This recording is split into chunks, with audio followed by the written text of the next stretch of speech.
Welcome to Sports Shorts Daily on this Friday edition. Ronnie Rants alongside Tommy Krysan, TK joining us from Tremonti's Meat and Seafood, and coming to you from the Louisiana Sports Hall of Fame studios. And we are presented each and every day, week, year by LaBerge Casino in Baton Rouge.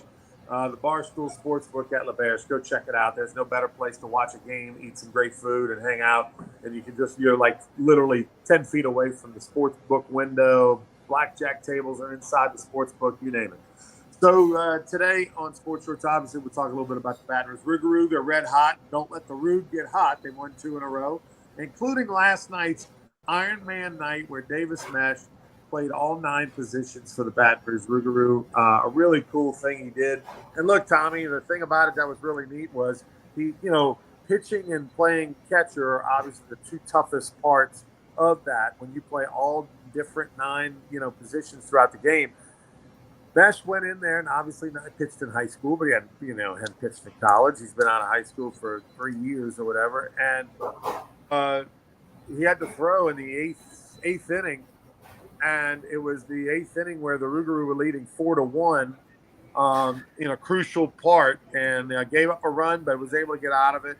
Did a nice job. And then of course Rougarou won 4-2. Connor Spencer, the Ole Miss commitment, he went ahead and sealed the deal. But it was pretty awesome for the awesome night. Something you won't see maybe ever again, TK. Well, it's happened 5 times in the major leagues. Most recently, 2017. The Twins did it. But look, Ronnie, I've seen a lot of baseball games. You know that. It was really cool to watch that last night. Now, and I think I'm correct. He didn't have any plays when he was at third where he started the game. He didn't make any plays at short. But at second, first, he made a nice stretch on a bang-bang play at first. And then he not scooped it out at third, but it was a little bit low. He had some fly balls to him when he was in the outfield. And he pitched the 8th inning, got up a little jam. Pitching coach Sean Teague, his wheels were turning like, okay, it's now 4-2, and they got the go-ahead run at the plate and the tying run on base. And he got the guy out with a changeup, beautiful down in the zone changeup. And the crowd erupted when he got the out to get out of the jam. And then, of course, Connor Spencer came in the 9th. But I've seen a lot of things at the ballpark, but it was really cool to watch. We kept calling him Iron Man Davis Mesh to bounce around the field. And of course, the coaching staff was behind him, Coach Cody Jameson, and the other players were moving around a little bit. It was a little nightmare on the scorebook, but we got it all straight and finished and finalized and whatnot. But it was fun to watch, and I hope people that saw it on TCL TV or at Pete Goldsby Field enjoyed it because, like you said, it's not something that happens every often at all at any level of baseball. Yeah, it definitely takes a special athlete and a guy got a skill set and want to. So that was a neat thing. And then look, this Saturday is going to be another neat thing. We've got the world's tallest and smallest umpires going at it. They're going to be working the game on Saturday. We got a 7'2" umpire, and we got a 4'2" 8-year-old umpire, Lathan the umpire kid, which you need to give him a follow on social media.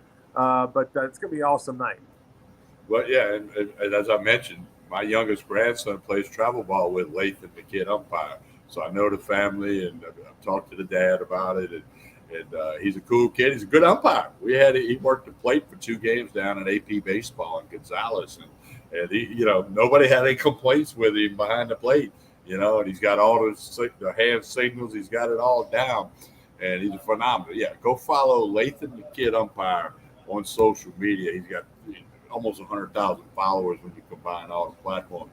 But that's going to be fun Saturday night. Brazos Valley Bombers back in town. The team they beat last night. And it's going to be fun. Need to see you at Goldsby Field. Yeah, 7 p.m. start on that. And listen, I know it's hot out there, but trust me, the way that our ballpark is, I got the roof on it, the way the sun sets down in the west, it's actually by about 7:30. It's pretty comfortable. It's got a little breeze and everything to it as well. So come on out. We've got the LaBerge Lounge party deck. We got a few tickets available for that, where you get all you can eat food and drink, including beer. We've got the Kona Ice out there. We've got the fun jumps for the kids. That's included with their ticket. and great food. Saturday's actually Christmas special burger in Paradise Saturday, where we'll be at a special price Christmas special burger and price frozen daiquiri. So we'll see you on Saturday. All right, TJ. The All Star break come up in Major League Baseball, and I was looking at the standing, and it's not the All Star game is not the halfway point of the year. It's it's a little past that. But most people in their mind think first half, second half when you get to the All Star break.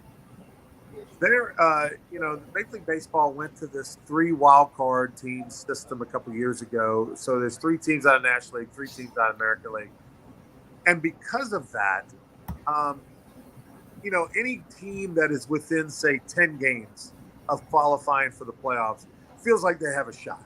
I mean, if you're 5 games back or 8 games back and you got, 60 games to make the playoffs. And the great thing about this system is right now there's like 9 teams in the National League that are still alive and 8 teams in the American League that are still alive. But what are some of the biggest surprises that you've seen so far this year? Well, I think the adjustment to the new rules, the pitch clock and the bases, that's been a story. And the games have definitely are going by quicker. They peeled 20 to 25 minutes off of most games. But the big stories, the Texas Rangers, Baltimore Orioles, Cincinnati Reds, teams that are in places that nobody thought they would be, especially as we're, starting the second half of the season after the All-Star break. So that's been the big story. And, of course, Ellie De La Cruz of the Reds, he's a phenomenal player. If you hadn't checked him out, you need to do it.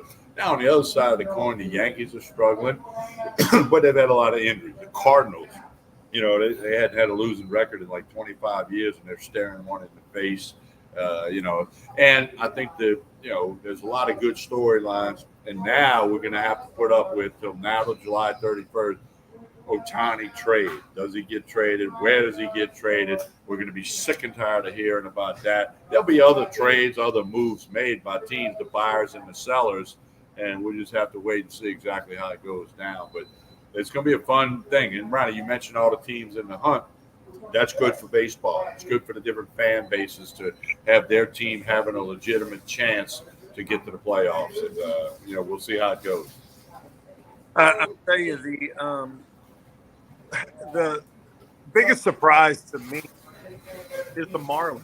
The Miami Marlins find themselves 3 games or 3.5 games over the line to be in the playoffs at the moment. And look, nobody thought going into the season that the Miami Marlins were going to make the playoffs, but they had the best record, I think, in the month of May or June or something like that.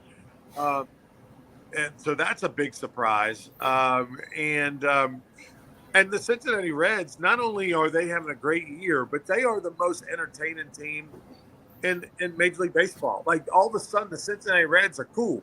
I mean, their games are sold out or 90% full. And they're like, it's amazing how 2 franchises, talking about the Marlins, talking about the Reds, that were just nobody, obviously if you cared about the Reds, you cared about because of their history.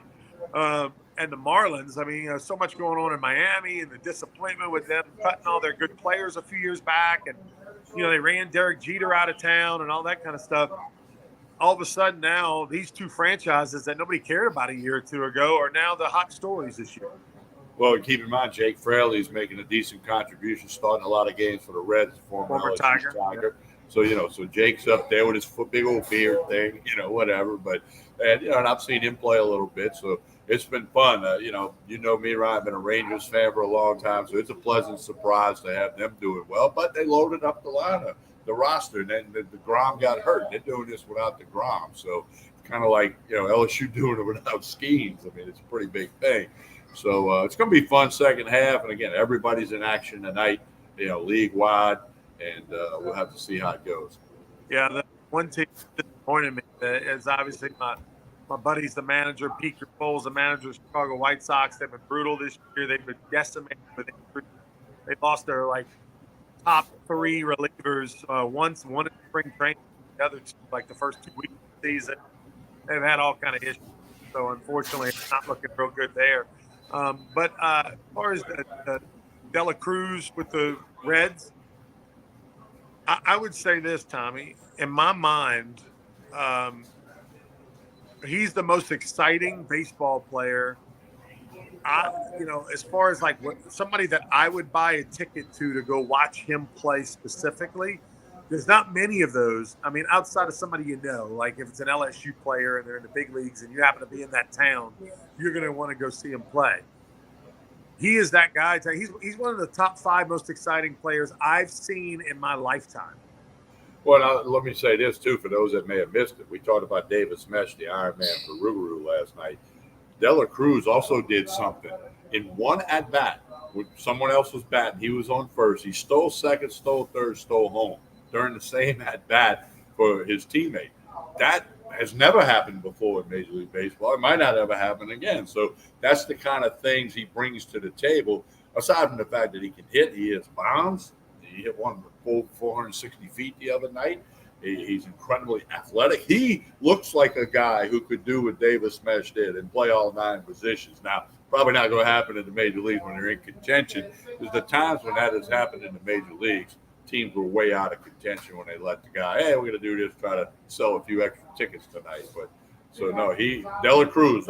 Here's your tip for everybody. You've not seen him play, figure out a way to watch the Reds or get some highlights, Google it, whatever. This guy, he's something special.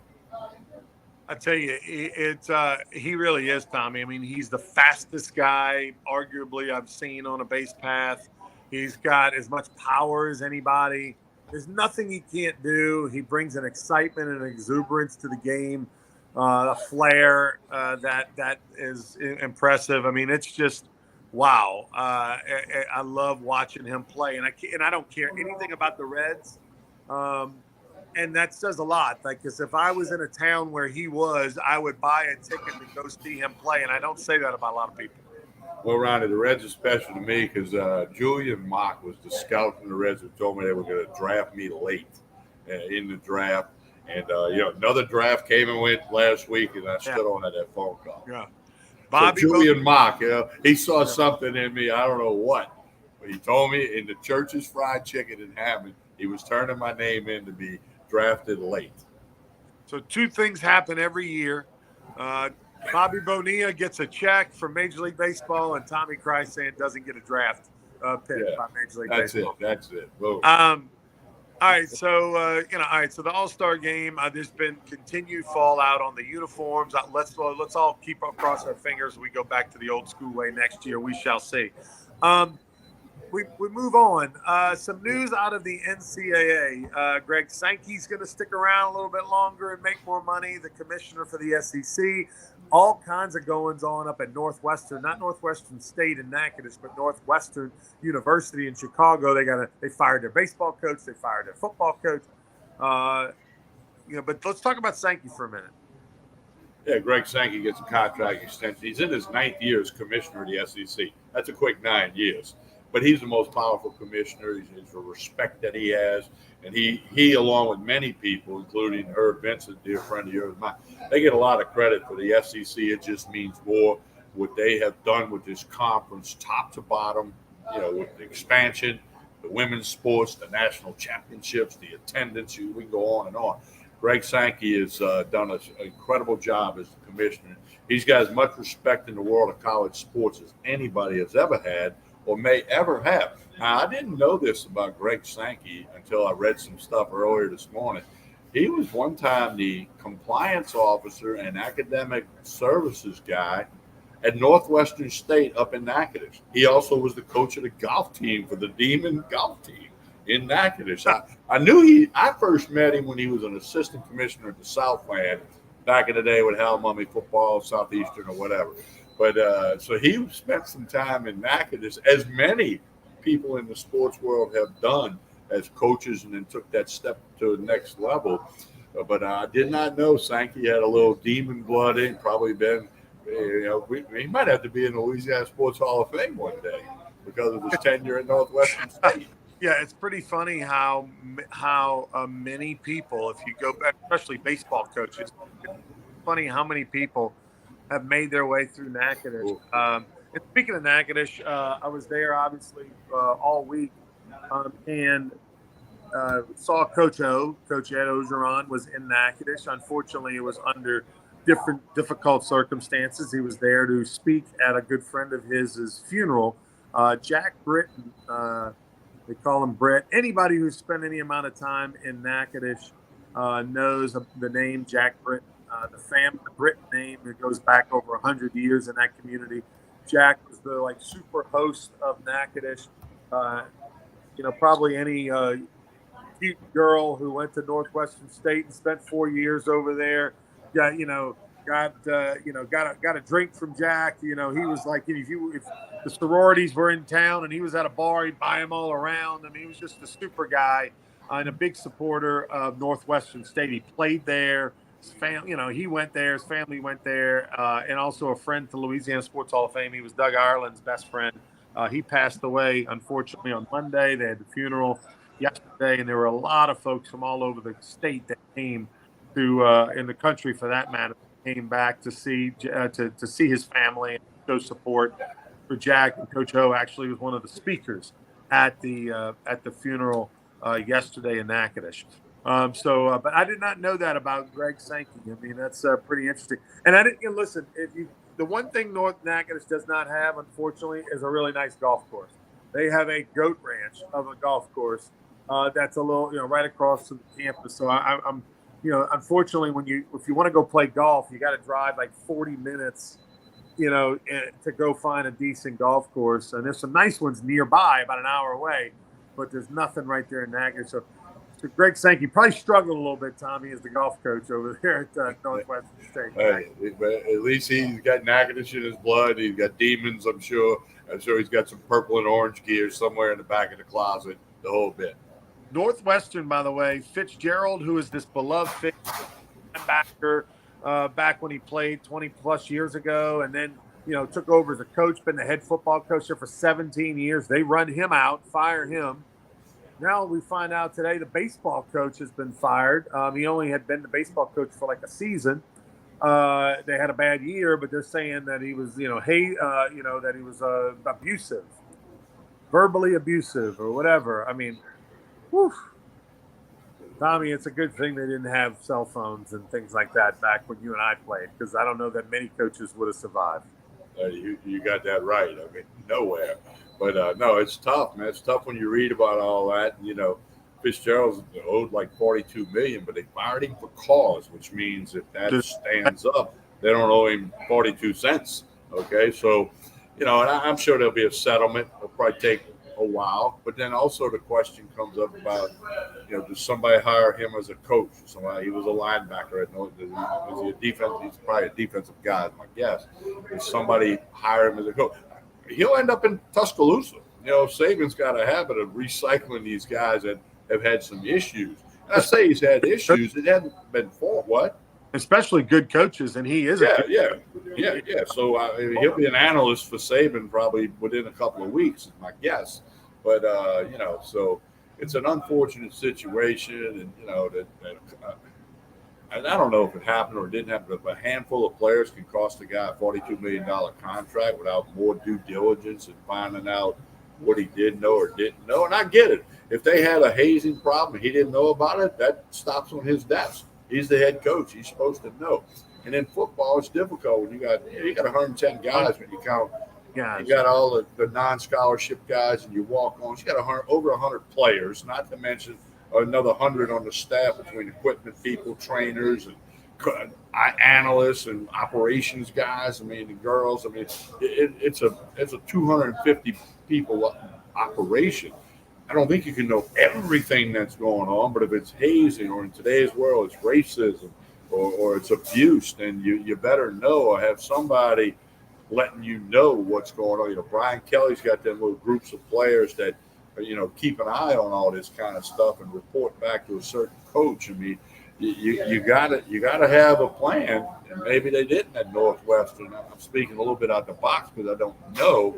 Just all I know is what I've read in the last handful of days. Well, you say the hot words abuse and racism, and schools are going to scurry for the hills. They may not. And hazing. Yeah, I mean, you got hazed at LSU. I got hazed at Southeastern. Now hazing might have been I had to carry the senior's bag and put it on the bus.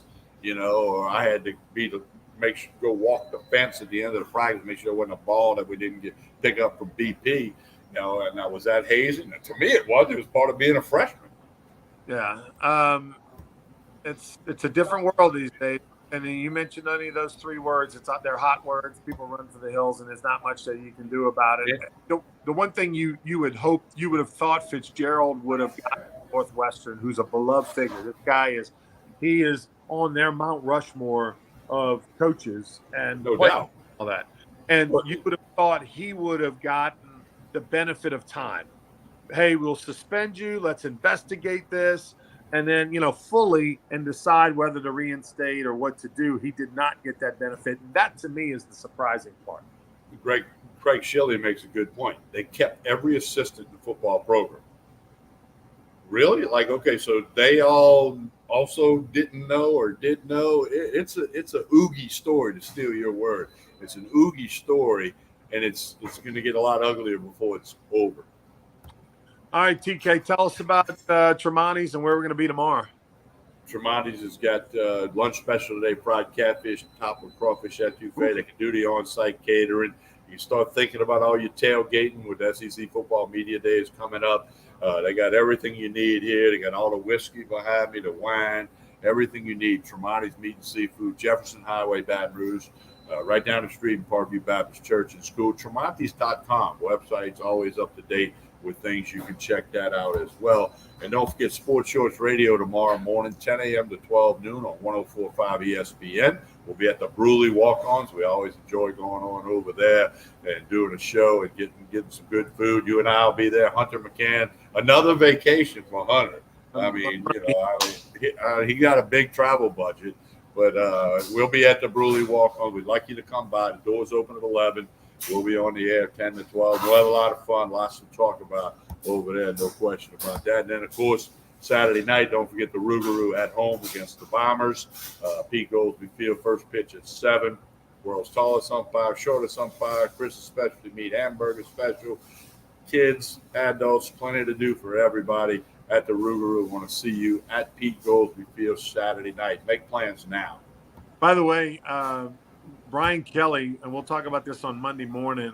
Brian Kelly scheduled to speak around, 12:30? 12:30. I emailed Michael Barnett this morning. 12:30, he's on the main thing. He and the players that are going will do, Radio Row, if you will. But his main platform, he will speak 12:30 to 1 on Monday. And then, of course, it goes from Monday to Thursday. And the SEC Network, they 49 hours of coverage. So I don't know. It's amazing.